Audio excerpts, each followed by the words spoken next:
যে দেশে 17 বছর পড়ালেখা করার পর পড়ালেখার পাঠ চুকিয়ে চাকরির আবেদন করতে গিয়ে বেকার যুবককে শুনতে হয় অভিজ্ঞতা ছাড়া চাকরি দেওয়া হয় না, তখন প্রশ্ন জাগে 17 বছর পড়ালেখা না করে কোনো ওয়ার্কশপে কাজ শিখলেই তো হতো।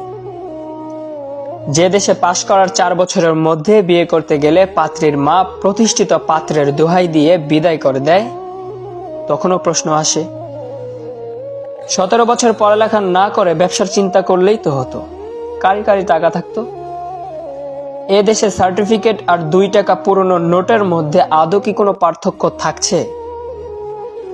17 বছর পড়ালেখা করার পর 12,000 টাকার বেতনে সকাল 9টা থেকে রাত 9টা পর্যন্ত ডিউটি করার অফার আসে।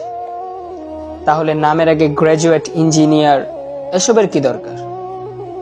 সিএনজি চালিয়েও তো 15,000-এর চেয়ে বেশি ইনকাম করা যায়।